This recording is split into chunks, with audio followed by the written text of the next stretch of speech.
That's Missin Curfew. It's when you kind of play guilty, but you show up. You get to the rink, like, oh, there's the workout for you. You're like, played 6 minutes last night. Why do I got to work out for an hour? Scotty Upshaw in the clear, and he scores! Dane O'Brien goes to the defense of his defensive partner.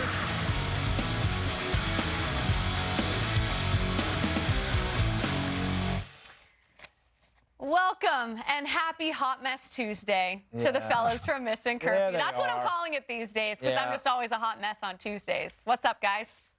How we? It must have been a good weekend then. Yeah, hot mess Tuesday. I like that. If it extends past Monday, it means you really left her out there. I like that, Jack. Listen, OB for you, it's hot mess every day. So I understand. That is fair. That is fair. Hey, guys, before we get going, this battle for this wine. This guy, I mean, this is back and forth. Look at this. Oh, my God. I mean, this is a battle about whether the Panthers, and that's the skinniest I've ever seen Obi, even during his playing days. Jeez.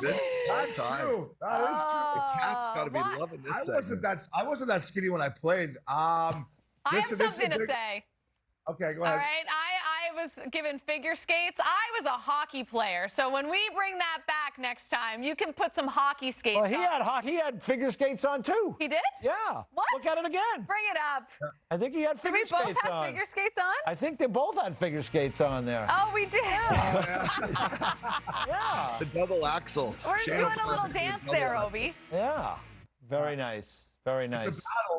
Whoever wins, hey, Redmond, whoever wins, it's going to taste delicious, isn't it? So good luck the rest of the way. It's going to taste delicious. I won't say good luck to you, but yes, the victory will be sweet for whoever. That's bad karma. Bad karma, Jackie. I'll just knock on some wood. And all right. You may have to do more than that. Listen, I'm not worried about the bet at this rate. I mean, it's a 50-50 chance. That's right. Like, it's going to come down to the wire, I think, for the Panthers. But we shall see. All right, let's get to our first topic for this edition of the Missin Curfew segment. A lot of talk right now around Michael Bunting and his relationship or reputation with the officials in the NHL. So much so that after a couple of instances over the weekend, Sheldon Keefe was saying, am I surprised by the call? Not based on the way he's been officiated this year. Kyle will have to deal with it. Elliot Friedman talking on Hockey Night on Sportsnet about the idea that the Leafs believe the officials are in some ways trying to bait Michael Bunting. So I'm curious from you guys as former players, like, how fine is that line between a pesky player who's part of Michael Bunting's job is to get under the skin of the opposition and be that sort of natty type guy? How fine is the line between a player like that and the officials, and how do you avoid crossing it? Well, first off, the Toronto Maple Leafs should not complain about getting calls against them. For years and years, they always get the calls. They're the Toronto Maple Leafs. Yeah. First off. Second off, that's a Western leaguer there. He's still no, I mean, but secondly, Michael Bunting, he's made his own bed here. He's a guy that he likes to chirp, and referees, they're not dumb. The referees know individuals and who they're going to have a problem with on every given day. For me, my relationship with referees, yes, when things get heated, you chirp them, he chirps you back. End of story. If you continue this on, which is what Michael Bunting's done this year, refs are going to look for you. It's the way they like guys that play with respect and respect the game, respect their jobs. But if you continue to push their buttons, it's going to be, it's not going to be fun, and you're going to be on the wrong side of it. Yeah, and listen, I get what Sheldon Keefe's doing. You want to stick up for your guy, fine. But listen, Bunting, are you kidding me, Jackie and EJ? This guy, I would love one more shift against him, just one more to get him. But listen, he's doing a heck of a job. If I'm Sheldon Keefe and Kyle Dubas, I pull Bunting in before playoffs and say, listen, fella, before every game of the playoffs, you go up to the ref, you say, how you doing? How was the flight in? Where's the hotel? Where you guys have dinner? He should start buttering these guys up because, listen, his reputation, it's around the league, good and bad. He draws penalties, but he's also going to have calls against him. I would start buttering these guys up. It's going to take more than the butter. Well, I would start buttering them up. Let me ask you guys, can Tigers change their stripes at all? Because, players like this, we've seen it throughout the history of the game. There have been guys like this. Can they change? Uppy did, EJ. He's a family man now. I never thought that was going to happen. EJ, to answer your question seriously, I think as ex-players and players, we evolve, EJ. You learn, especially how to handle the refs. I went through it. As a young player with my big mouth, you got to find a way to respect them. And EJ, he has to find a way to play, not over the line, because playoff time, up as you know as anyone, you can't take stupid penalties, but you have to adapt. Well, not only the other team sees it, the referees see it. It's like it's a double sword. It's something he's going to have to address, but it's a couple years now of the same kind of way, and it's unfortunately hurting his stock. And in the playoffs, when things are magnified, these penalties are going to be a reason why they don't win games, or they do. So yeah, and just one last thing, sorry, real quick. You don't think Corey Perry and Pat Maroon got Michael Bunting circled right now, Jackie? They're going to be all over this. Well, no, like that's the thing, right? You talk about who's going to be trying to bait Michael Bunting. I think members of the Tampa Bay Lightning are like, let's get this guy talking, let's get him chirping, let's try to get under his skin, because if the relationship or the reputation with the officials is not good, they might be able to get away with a little bit more against a player like Michael Bunting. I mean, that's just looking at the game and saying, where do I have the slightest, tiniest perceived advantage, and how do I exploit it? I'll add one more thing to this, and then we'll move on to the next topic. You talk about a player changing their stripes, right? At what cost does that come, though? Because Michael Bunting has made a name for himself in the league, obviously playing with Matthews and Marner last year and scoring goals, but being the type of player that does sort of get under the skin of the opposition. I think it might be easier said than done for a player like Michael Bunting. That's fine. It's fine to get under the other people's skin, but you got to do it in a way that is between the rules without getting under the ref's skin. The refs are the one making the decision on these calls. You can't let your emotions get the best of you in these situations, but you can play on that edge. You have to play on that edge. That's the reason why he's in the NHL. He's not in the NHL for any other reason. He's highly skilled, but he plays on an edge.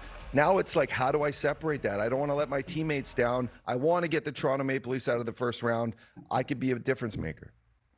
I'll ask you one other thing, guys, because like early in the year, remember, he was the guy that got kind of tossed off the ice by the linesman, and that was something that we heard of. I mean, you think that played into it? Maybe you're a little extra irritated with a guy who mouths off all the time? I think so. I mean, he did get ragdolled by that linesman. I would have been like, hey, Bunts, go to the gym, bud. You just got ragdolled by that liney. But listen, the linesman, don't get me started, EJ. They're breaking up stuff too much anyways. But I don't think it helped. And Uppy made a great point. The reason he's in the league, the reason he got the opportunity is because he plays with that edge. But when it comes to the refs come playoff time, you don't want to embarrass them because they will not forget it. All right. Well, the Lightning and the Leafs is the one matchup that we know for sure will be happening in 2 weeks' time.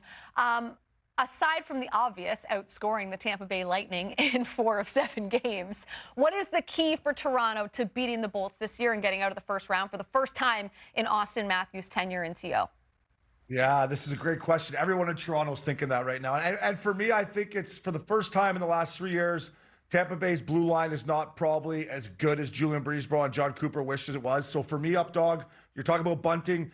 All these guys put pucks in behind their D, wear them down, get on Hedman, get on Sergachev, get on Bogosian, Cole. I think if anything this year, the Lightning back end might be the difference if they want to beat them. Yeah, almost like a dog fight. They got to bring the fight to these guys. And for me, can Samsonov continue to play the way he has all year and be a guy that can backbone this team to win those close games? We obviously know Vasilevsky can do it, and that his record of stepping up in games when haven't gone so well, he's almost perfect. It's can he separate that and be a difference maker, because it starts in net, as we all know. You guys both played. You've been in these situations. In the rooms, those discussions late at night when there's a couple of guys around, can you really believe when you have one guy who hasn't done it and the other guy who's done it a lot?